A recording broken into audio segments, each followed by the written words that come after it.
আমার মা অসুস্থ হয়েছিলেন। আচ্ছা আচ্ছা স্যার। আমার মা অসুস্থ হয়েছিলেন মানে ওনার ব্লাড ক্যান্সার হয়েছিল, আচ্ছা আচ্ছা ক্রনিক মাইলয়েড লিউকেমিয়া, আচ্ছা স্যার। আপনি জানেন।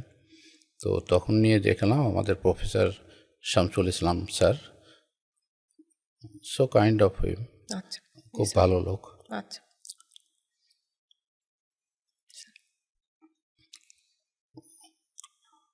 সরি, না উনি স্যার, আমাকে কোনো ডেকে সমস্যা নেই বললেন, স্যার। জি স্যার। মোস্তফা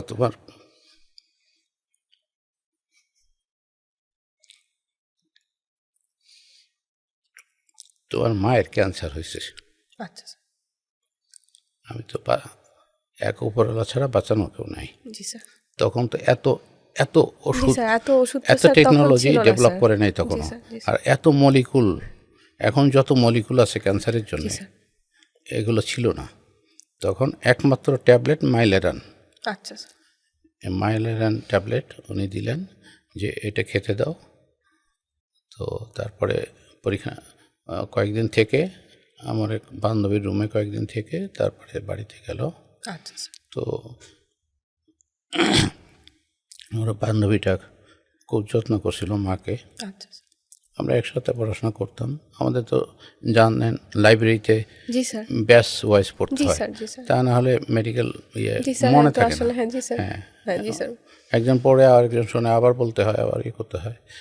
তো সে খুব কাছের ছিল, তার কাছে রাখলাম। তারপরে বাড়িতে চলে গেল। তো পরীক্ষা দিয়ে আমরা দুজনে বাড়িতে গেলাম দেখতে। তো মায়ের দুই পাশে দুইজন শুয়ে আছি। জি স্যার। মায়ের শ্বাসকষ্ট এত বেশি হচ্ছে জি স্যার। যে কী করবো, তখন অনেক রাত। ডাক্তার ডাকবো, ডাক্তার এত রাতে আসবে কি না। জি স্যার। আমি একটা ইঞ্জেকশন বাজার থেকে এনে দোকানদারকে তুলে দিয়ে দিলাম। আচ্ছা স্যার। তো দেওয়া শেষ হলে মা বললো যে বাবা ইঞ্জেকশন শেষ হয়েছে। ওকে, হ্যাঁ শেষ হয়েছে। শুয়ে পড়লাম, ঘুমিয়ে পড়লাম। সকালে উঠে দেখি মা নাই। আচ্ছা স্যার। তখনও আমার একটা মনের মধ্যে একটা হয়েছিল যে দেখি অনকোলজি বা ক্যান্সারে কিছু করা যায় কিনা। জি স্যার।